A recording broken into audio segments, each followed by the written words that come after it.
英国牛津大学有3位人类学方面的教授和美国一家从事遗体冷藏服务的机构签订了个协议，支付了5万英镑的费用。他们要干嘛呢？他们宣布要在自己自然死亡或者得病死亡之后，把这遗体呢交给美国这家机构给冷藏，保证呢在多少年以后万一要科技发达的不得了了，把他们在这个解冻，你不原先冷藏吗？解冻之后呢，他们就可以死而复生了。你听起来这是一个起死回生的近乎神话的故事。但是这么些年来呢，在我们的耳边和眼前呢，从来就没断过有关于人体冷藏之后又起死回生的这样的科学神话。那么今天呢，我们就给大家说说这个起死回生这事儿到底靠谱不靠谱。那么以前呢，我们可能有的人说咱老百姓说我把自己冻上，有病了治不了了，不治之症把冻上，然后多少年以后这医学一发达了，再给我解冻把病治好了，我不就不死了吗？可能你要一个老百姓平常说这话，有人说你异想天开，你做梦呢。可是今天你注意，3位人类学的教授愿意掏出5万英镑这个不菲的价格来从事这个冷冻人计划，就由此可见呢，现在世界上有好多人认为这事儿是可行的。那么说这个事情要让科学家来相信，那肯定他得有一定程度的靠谱。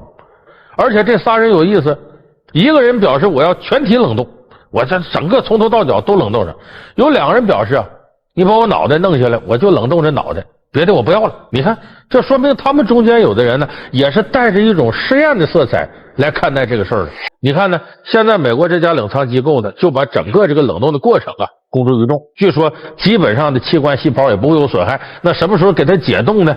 可能这个过20年、30年、40年，科技发达了，能让他这个返老还童了，或者能让他这个病被治疗好了，可以起死回生了。所以你要从他公布的这套程序上来看呢，感觉好像这个技术即使不太成熟，也离我们不远了。那是不是这样呢？其实我倒觉得把这事想得太乐观了。我们今天呢，可以把这个冷冻之后人能不能起死回生这事儿，好好给大伙回顾和分析一下。世界上第一例这种冷冻人是1967年，一个科学家把自己说我死之后把我冷冻。1967年到现在为止，全世界呢至少得有成千上万的人吧，肯定是有的，就是从事这项工作。然后呢，这里边呢宣布我死后被冷冻的肯定也得有上万。 It changed my life actually. I stopped worrying about the prospect of death, actually knowing that I had taken a proactive step. 可是到现在为止没有一个人复活过，做不到。为什么呢？因为这里边有一些技术环节是现在来看根本无法攻克。 Once death has occurred, many changes occur in the body. The brain very quickly deteriorates in a matter of minutes. And how would you actually... There's possibility that some of these people will be unrecoverable. There's a possibility that all of them will be recoverable. And so this time where they spend in the dewars will be more an interruption of life, not a cessation of life. They do think that they are being duped. They're being conned. They're sold a bill of goods that involves a rather substantial amount of money to keep these individuals in perpetuity. This is not so, and I think as such, they are like salesmen trying to sell snake oil to people and just make money out of it. 首先一个呢，咱们说冷冻是什么概念？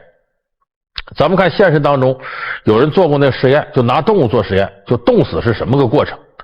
就是温度急剧下降之后呢，不论人和动物，体内最主要的水分多，细胞里也有水分。那么人体我们都知道，细胞、组织、器官、人体，这是从小到大的环节。你要想实现这冷冻，首先一个得细胞先冷冻上。可是细胞一冷冻，里边有水，这个水就结成冰晶，这冰晶很容易就刺破细胞壁，就事实上造成你这细胞死亡了，损坏了。就如果你不解决细胞冷冻的问题，它一出现冰晶结冰了，完了，你还怎么起死回生啊？不可能的了。所以第一个难关是解决这个问题。那么解没解决呢？人类现在已经攻克这个了，就是管这种冷冻方式叫玻璃化冷冻。就什么意思呢？快速一下子整体都冷冻下来了。这个冷冻下来由于速度很快呢，这个水还来不及结冰，就所以整个你看这细胞里头像玻璃一样一整块，而不是呢这块什么这块一个冰这块一个冰，不是那样，这叫玻璃化冷冻，就快速降温。那么这个功课呢，现在为止呢，在这个科技上有应用。一种是那个干细胞治疗法，就婴幼儿出生以后啊，孩子出生以后，把他脐带里的血抽出来，这是孩子最原始的血液细胞，然后呢，把它通过玻璃化冷冻的方式储存起来。万一这孩子长大了呢，患上血液疾病，你比方说败血症啊，比方白血病了，就可以用当初他这里脐带里抽出来的原先属于他的血液细胞再生，来替换他身体的血液。这孩子不就有救了吗？这种治疗方式叫干细胞治疗方式，现在也有人想把它推广到治疗糖尿病啊，治疗一些先天性疾病方面，正在研究。但是这个干细胞疗法呢，已经成型了。所以这个冷冻干细胞靠什么呢？就是靠这种玻璃化冷冻。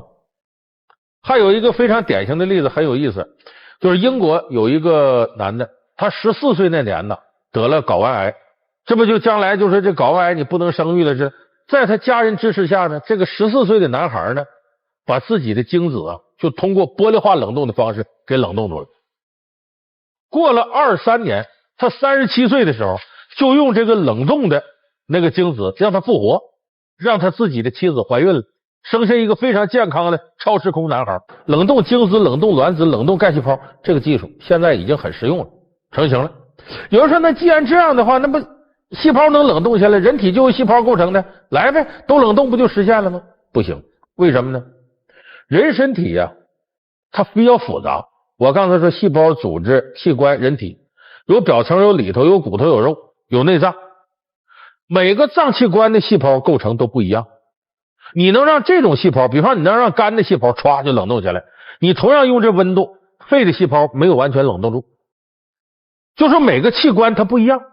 而且这个温度呢，你表皮的皮肤细胞冷冻下来了，可能温度已经达到零下196度了，但里头骨头肉可能还20-30度呢，10-20度呢。就是现在冷冻你没法解决让整个人体歘一下子都降温，这是个大难题。现在你看世界上美国、澳大利亚那么几个遗体冷藏的计划都没有解决这问题，只是让你整体温度最后降下来了，可是里头细胞啥样难说，各个器官完全不均等。就如果你冷冻的不均匀的话，这个器官已经被破坏了，你将来就激发它已经破坏了，它也活不了啊。即使活了，你还得再换器官，这就麻烦很大。就说这个整体冷冻到现在为止，人类没有攻克。再另外还有一个麻烦事儿，你冻上不是目的啊，你将来得让这人活过来呀。这活过来还麻烦呢，为什么呢？你想啊，遗体冷藏有两种，一种是呢衰老死亡，一种是得病死亡。这个得病死亡啊，将来假如说科学进步了，能够攻克癌症了，攻克各种各样的不治之症了，行，你把这器官复活了之后，有这技术了。可是衰老你怎么攻克？就是你这细胞已经都老化了，就寿终正寝，你该死了，就给你激活了，你恐怕也活不了多长时间了。就说你将来复活的时候，一定也得有返老还童的技术才行。再一个，你这个人在这里冷冻这么长时间，激活它的时候用什么样的技术？有人说发明了微型纳米机器人去修复细胞去，怎么修复？现在还停留在纸上谈兵阶段。就说一个是冷冻，你无法实现让这些细胞本身能够保存住，这是第一关。再一个复活这关更难。现在所有的关于冷冻人怎么复活，全是纸上谈兵了。关于怎么冷冻，倒是现在进入了实质的科研阶段。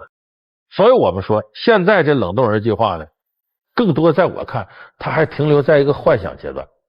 说为什么幻想阶段你现在有这么多机构和人从事呢？因为它一直是人类一个梦想，从古到现在，哪有人不想长生不老的？都想多活2年吗？都想让自己青春永驻。自古以来，人类总是渴望打败死神，追求长生不老，历代君王更是如此。秦始皇梦想长生，且得道成仙，便重金资助和赏赐方士，派徐福率童男童女数千人至东海寻找仙人仙丹，终究无果。明朝的嘉靖皇帝为了寻求年轻的方法，命术士炼制不老丹药，最终因服食了有毒的水银而丧命。尽管如此，千百年来，人们对永生的渴望依然强烈。一直到现在，咱们千方百计想延长寿命，不都是想长生不老吗？而现在遗体冷藏呢，你听起来特别合理，这病我现在治不了，我现在要死了，冻住，过多少年之后这问题解决了再拿出来，我活蹦乱跳又活了，你听着好像还挺合理。而且现代科技发展一日千里，咱过去好多治不了的病，你像以前肺结核都死人，现在没问题了。你过去打仗的时候破个小口感染都死，后来青霉素发明了，没事了。所以这种科技，尤其是医学的发展，给很多人提供了这种信心。好，这事可行。再一个，人命关天的事，多活2年的事，万一这要有戏呢，我将来不就活下来了吗？所以这种侥幸心态也促使很多人愿意在这上投入。当然，这个投入的价格毫无疑问是非常贵的。现在世界上这冷藏技术呢，大概你冷冻人体的话，从$1万起价到20万左右。也就是说，中间你要每年呢还要往进续钱。反正总而言之呢，这一项科研如果要应用到人类上，眼下看就是富人的游戏，穷人是玩不起的。刚才我们说这$5万冻住一个人体2脑袋，就这个价，而且这还是初始价。你真开始了之后，你的家人还得源源不断的每年得给他费用，所以这个也在一定程度上呢受到弊病。其实我倒觉得这方面研究它面临的问题还不止我刚才说这些，它还面临着一个巨大的伦理问题。什么伦理问题呢？你想啊，咱们假如说这个地球上有人类以来，如果人都不死，你说现在地球得啥样？这人不得堆到月球往上去？就说尸体要不腐烂，这现在地球都没法待了，何况人还不死呢？假如这项技术将来真要实现了，你说这谁都不死了，一下都能复活了，这地球还怎么待？这得消耗多大的能量啊？中国过去有句话嘛，叫千官自门出，家族好兴旺，子在父先亡，孙在祖乃上。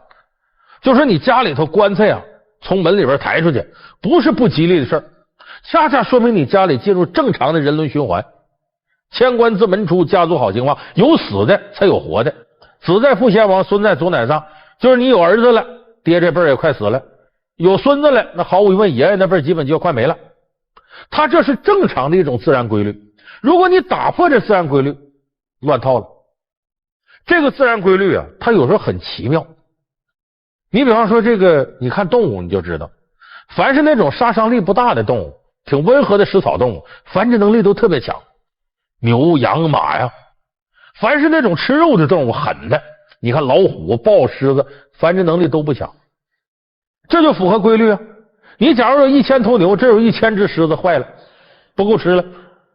像这种嗜杀的动物，食物链顶端的动物，就不能让它繁殖量太大，容易造成危害。所以让你这个稍微低点的动物多繁殖，让这种比较凶狠的动物繁殖少。你看，这就大自然一种奇妙的平衡能力。所以李白在多少年前，这就上千年前吧，李白写诗就写过：草不谢荣于春风，木不怨落于秋天，随回鞭策驱四运，万物兴歇皆自然。李白就说，你看这个草啊，它不会向春风感谢，说你让我欣欣向荣了，我这个长起来了。这个树木呢，也不会埋怨秋天，说你看你让我叶都落了。那么到底是谁挥着这鞭子赶着这春夏秋冬来回转呢？不停的转呢？万物兴歇皆自然，所有的兴歇起落都是自然界带来的。它这个命题也是促使科学家几千年来孜孜以求的话题。你看呢，很多大科学家研究到最后都成神学家了。你看牛顿到晚年研究天堂上玫瑰能站多少个天使，他研究这个。他为什么呢？因为牛顿研究一辈子万有引力定律啊，能量守恒定律啊，说就好像这地球它不停的转，能量守恒。可是研究最后他就琢磨了，地球为啥不停的转呢？说它原先要是不转的话，是哪个人物伸出手扒拉它一下，唰唰转起来了？这个原动力谁给他的？我们现在说能量守恒，说一直守恒，那原来能量从哪儿来的？这个事儿现在科学解决不了，所以科学解决不了的，就得玄学解决。你比方说，谁是原来万物的驱使呢？基督教认为是上帝，佛教认为是佛祖，道教认为那是天顶上神仙。就是每一种玄学都有一种解释自然界来历的方式，而唯独科学解释不了。科学是讲实证的，你说世界的原动力在哪儿？你都说宇宙爆炸，从哪儿爆炸的？怎么回事？所以科学跟玄学就形成一个边界，科学往前走一步，玄学就退一步。你没研究到这儿，那以外都是玄学。我刚才说，其实冷冻人这个计划是以科学的名义呢，在挑战传统玄学的一些观点。你就把这技术真发展起来了，也面临着伦理上一种巨大的障碍。这么多人活蹦乱跳都活了，这世界秩序可怎么办？我就估计冷冻人计划就如同克隆人计划一样。为什么现在世界各国禁止克隆人？你说克隆出另一个人来，这个人跟你父母跟你老婆什么关系？如果要一模一样的话，这好多伦理问题就没法解决了。包括现在我们说像试管婴儿啊、人工受精啊等等等等，都因为面临一些伦理问题，只是在局部安全性得到保障的时候得以实施。所以说将来冷冻人计划，我估计即使它有成功那天，也一定会遭到人文伦理方面的强大的阻力。这种情况呢，也告诉我们另外一个大家必须要认可的事实：科学在一定程度如果像脱缰的野马超越伦理发展的话，很可能给人类带来的是噩梦。所以我们呢也必须谨慎的对待科学这个庞然大物。著名的导演演员才女徐静蕾接受记者采访时说，自己在2年前呢，也就是2013年，在美国冷冻了9颗卵子。干嘛呢？她现在呢不想要孩子，那么万一将来哪天想要孩子了，而身体已经不再年轻了，就可以把自己年轻状态的卵子解冻，来完成要孩子这个愿望。这等于呢给自己在生育上呢多一种选择啊，也等于给自己呢准备了一剂后悔药。那么这件事情在舆论界引起了很大的一个反响，因为全国呀类似徐静蕾有这样想法的大龄女青年可不在少数。那么我们说冷冻卵子这项选择到底靠谱还是不靠谱呢？徐静蕾呢今年41岁，2年前也就是说她39岁的时候在美国冷冻了9颗卵子。那么什么是冷冻卵子呢？简单的说呀，就是说当你身体还年轻，或者说处在相对年轻状态的时候，把这个卵子提取出来，然后冷冻。冷冻是在呢摄氏温度零下196度的液态氮当中冷冻。那么将来你到年岁大了，想要孩子了，那么好，解冻，然后再找合适的精子形成受精卵，形成胚胎，你就可以要一个孩子了。说白了就是把自己的青春呢能留住，然后留来干嘛呢？将来要孩子。冷冻卵子又称为雪藏卵子，其技术由来已久，最早是为了满足畜牧业对珍稀动物的保护而开始研究的。直到1986年，澳大利亚科学家克里斯托弗对外公布，他利用成功复苏的人类冷冻卵子进行体外受精，并成功妊娠分娩，这是人类史上首例通过冰冻卵子孕育成功的案例。此后，随着技术的成熟，冷冻卵子开始应用于患有疾病的女性患者。1997年，意大利科学家为一位不孕症女患者的冷冻卵子进行受精，使该患者成功分娩了一个健康女婴。2012年，在专家的帮助下，45岁的阿根廷女子莫妮卡利用自己冷冻了12年的2枚卵子和丈夫的精子，生下一对双胞胎女儿，创造了利用存储时间最长的冷冻卵子成功产子的世界纪录。近年来，随着各国女性婚育年龄的不断推后，冷冻卵子技术也越发受到女性的关注。其实这件事情呢，本身徐静蕾就是个明星，同时这个事情又涉及什么呢？就是逐渐发展的科学技术对于突破人体局限在现实当中的一种反应。像这样的事儿，想不引起这个老百姓的关注都难。我记得以前老梁观世界节目里做过一期美国的影星就演的古墓丽影那个安吉丽娜·朱莉。 And it has never been seen since. His name is Jonathan Rice. He doesn't care who his weapons kill or why. Rice is going to find Pandora's box. 他呢就曾经做过这样一个惊人的举动，就是他通过基因检测呢，说自己有可能有75%的可能患乳腺癌，提前就把双侧乳腺给切除了。这个事引起了大家的广泛关注，因为这就涉及到明星，这是一个点。第二个点，科学技术如何突破人体自身的局限。那么说徐静蕾他这个冷冻卵子这个事情不是他一个人这么干，包括香港的影星那个叶璇，还有这个韩国的什么宋慧乔啊、金泰熙啊，这大家很熟悉的明星，他们都搞过这种冷冻卵子的行动。娱乐圈的女星们年轻时为了事业，很容易就错过了结婚和孕育后代的最佳年龄。有的女星也曾为了保持完美的身材，决定放弃生育，但她们这样的做法可能会随着年龄的增长而发生改变。除了徐静蕾外，戏子女星叶璇也曾大方承认，自己在3年前就已将卵子冷冻，为确保安全，还做了2次冻卵手术。不是特别期待婚姻和孩子的人，我属于我的小孩已经冻在冰箱里了，就存了卵子啊。因为我不觉得我会自己生孩子吧，就是冻起来是以免我这个良好的基因失传。他在微博上高调宣称，冷冻卵子是真正令妇女解放的科学技术。除此之外，很多当红女明星都公开表示过愿意冻卵，例如已到而立之年的桂纶镁就曾公开表示希望冷冻卵子。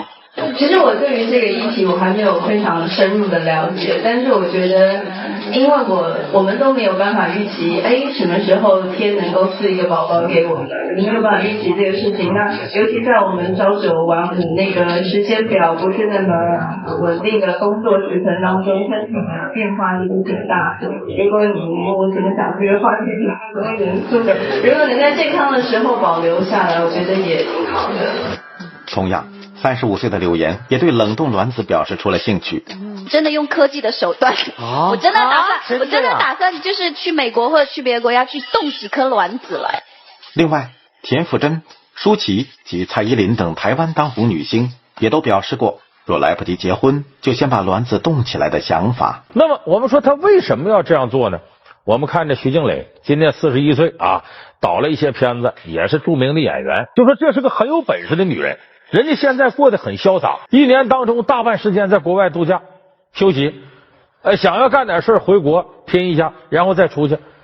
人家爱情啊、友情啊、事业呀、金钱呢，这包括社会影响力、名气，啥都不缺，那日子过得很潇洒。他也很清楚，如果一旦要个孩子，无论是事业还是自己的生活状态，都可能被这孩子打破。所以现在有很多类似徐静蕾一样的女人呢，我不想要孩子，受她拖累呢，对不对？可是问题是呢，女人呢，她有一种天生的母性，而且女人这个想法呢，不像男的那样，她很容易变化。你比方有的女孩24、25，我都不想结婚了，到28、9想结婚了，结了婚之后说我没玩够呢，不想要孩子，我这辈子也不要孩子。到30多岁、40多岁又想要孩子了，到40多岁有时候想要，晚了，为啥呢？人这个生育年龄啊，它是有局限的。你到了高龄产妇的阶段呢，很可能你这生产有危险。如果有冻卵需求的人，要先来做检查，就是说术前一些检查，要排除其他的一些不能冻卵的因素，然后我们会给他储排卵，以及获得比较多的卵子。当然了，冻卵最好是选择在35岁以下，这样卵子的质量会比较好一些。人就是这样，他越年轻他这状态越好，他雌性激素分泌越旺盛的时候，这卵子质量也就越高。因为女人一辈子这个卵子排放量的也就是400多个，随着年龄的增高越来越少。那么在自己年轻的时候把卵子冷冻起来，留着将来来使，这恐怕是很多人自然而然的选择，觉得这个挺好挺有用。所以徐静蕾做出这样的选择呢，并不奇怪，这也是现代这个女权运动或者女性解放之后，很多女人产生的一种正常想法，因为她参与的自己的事业社会化程度越来越高，跟男人也越来越处在平等地位。那么我们电视机前呢，有很多女人，包括一些女强人，她可能就在想，我这个现在是不是也这样啊？卵子冷冻起来，将来我要用，我现在不想要孩子，但是女人嘛，最后早晚得要孩子，你得做母亲嘛，没有做过母亲的女人是不完整的吗？那么如果你照徐静蕾这办法，说我也去冷冻卵子，行不行呢？我告诉你，起码在中国大陆不行。你如果现在去医院，医院就告诉你不能给你做，为什么呢？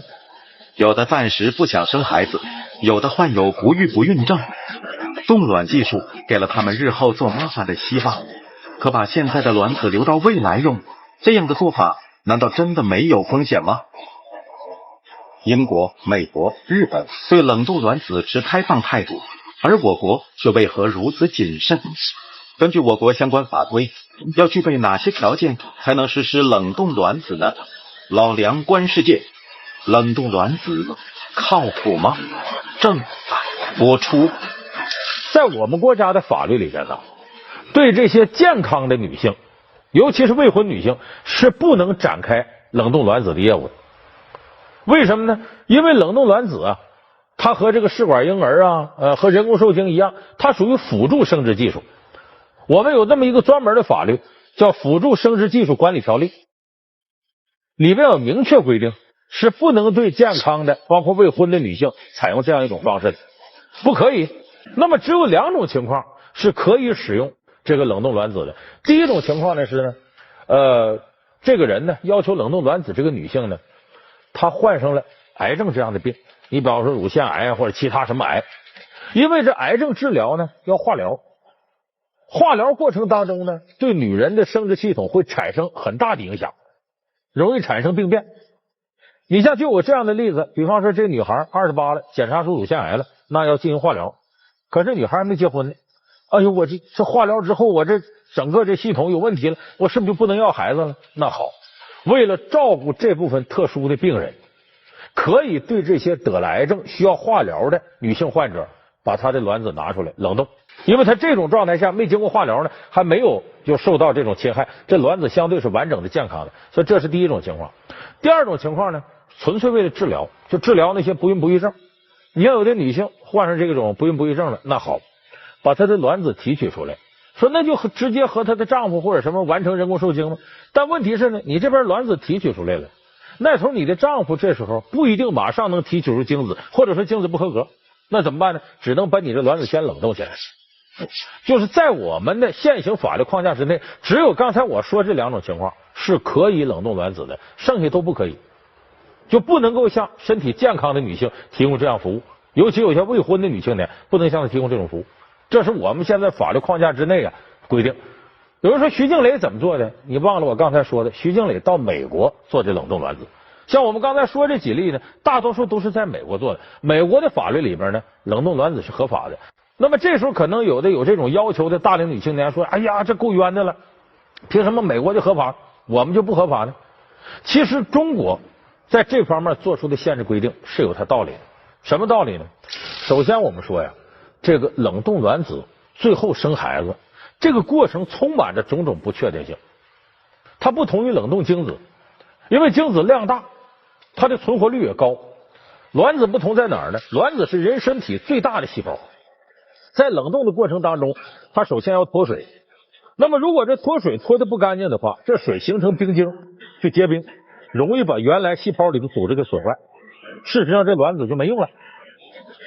所以这本身冷冻技术上就没有冷冻精子那么成熟。当然现在呢，就是可以到冷冻的程度呢，就一般一次你冷冻的很多，这总会有存活的，这没有问题。那么接下来又面临着第二道关，就是你把卵子冷冻了之后呢，它还面临着一个解冻。这个解冻的过程同样存在一种风险，而且在摄氏零下196度液态氮当中，就这种冷冻程度来讲呢，只是使卵子的新陈代谢停止了。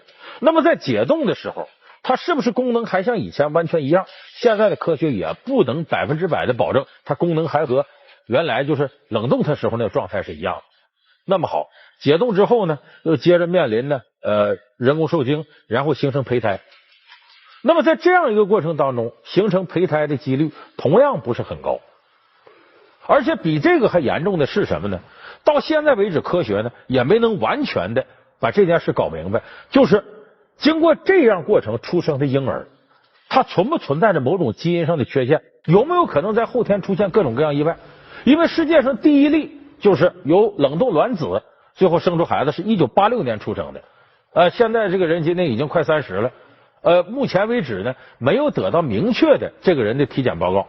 那么世界范围来看呢，这种被称为冰宝宝的孩子呢，有的资料说世界有500多例，有人说200多例，还有人说都5000例了。当然这个数字统计前面，但即使按最高数字5000例来看，这个样本也不够大。就你即使把这5000例都找着了检测，说这5000例人身体都没什么毛病，你别忘了他们都是在30岁以下。那将来可不可能发生一些老年病呢？或者基因缺陷导致他后半辈子什么情况呢？即使这5000人都没事，这同样不够一个大样本。不够科学意义测试上的广泛人群。所以说，经过这些过程当中，最后出生这个宝宝，他到底是不是健康，这都很难讲。而且经过我前面说冷冻、再解冻、再等等等等这系列环节，最后能够成功的形成胚胎，并且把孩子生下来，这个概率大概是4%到10%几之间，平均也就10%左右。也就是说，你现在花大力气了，真就是冷冻卵子了，你将来也只有将近10%左右的可能生下这孩子了。国内呢，在这方面的费用倒是比美国低得多，因为中国从这个现在已经出现的这些例冷冻卵子来看呢，整个冷冻过程呢，加上解冻也不过就是1万多块钱。就这个概率算起来算的话，就是整个付出的价钱来说呢，中国比美国便宜。但是呢，你在国内他是不能做这样事情，就对于健康未婚的女性来说是不可以的。有人说，那仅仅就是因为你刚才说那个吗？说是最后成功率可能很低，那我自己愿意是吧？有什么不可以的？但是呢，你在国内他是不能做这样事情，就对于健康未婚的女性来说是不可以的。有人说，那仅仅就是因为你刚才说那个吗？说是最后成功率可能很低，那我自己愿意是吧？有什么不可以的？不光是这样，因为冷冻卵子同时还涉及到一些伦理上的问题。你比方说，你通过这个冷冻卵子，将来你选择精子，然后形成一个很好的孩子，这其实等于是先天来选择一种优生优育，这容易形成一种伦理问题。所以很多国家还在这上打转，就在激烈的争论要不要存在这样一种形式。同时大家也不要忘了，就是如果你冷冻到一定程度，将来解冻了，然后怎么着，最后形成个孩子，极有可能造成呢，这孩子20多岁的时候，爹妈已经70、80岁了。所以西方很多国家允许冷冻卵子，但是有一条，我就给你保存5年，5年之后你要再不去受孕生孩子的话，这就作废了。就他也保证呢，不会造成代际之间的这个年龄上的差距太大。所以我说这些事情的存在呢，中国的医学界还是比较谨慎的，法律界也比较谨慎。现在你看我们社会很多女人想干点事业，不想被孩子拖累，但是最终还想要一个孩子，这样的心情呢，造成了其实冷冻卵子这个市场非常大的。那么现在法律禁止它来讲呢，在一定程度来说呢，阻断了这部分需求，它一定程度就不会酿成我们前面说的那些可能出现的乱子。所以我认为中国的法律在这方面也是很谨慎的，而且这个谨慎我认为最充足的道理是什么呢？我刚才说老天爷让你在合适的年龄去孕育孩子，这是没有错的。你要违背这个规律，你最后很可能这孩子也要不着。你看我刚才说10%的概率嘛，这才。那你从人道的角度来讲也是如此。我刚才说到有那么多不合伦理规矩的地方，所以我说这种冷冻卵子留待将来，你从本质上来讲是什么呢？其实就是你既想获得孩子给你带来的天伦之乐，你又不想去承担在育龄阶段因为养孩子给自己事业带来的一些损害。这种投机行为必然孕育着很大的风险。那么有这种需求的大龄女青年或者说年轻的女性，你也得3、4耳后行，因为这种事情那可是蕴藏着很大的风险。就像以前我们节目里说过剖腹产一样，现在很多剖腹产的孩子你会发现容易有多动症。他这和什么有关呢？他没有经过母亲产道的挤压之后呢，他的好多功能是不完善的。就是既然老天爷给你安排了这样一条出生通道，那么你不按照这个程序走，那恐怕很多地方是不合自然规律，也不符合人体规律。那么这个风险将会由谁来承担呢？所以做这种选择的女人呢，一定要谨慎的想一想，3、4耳后行。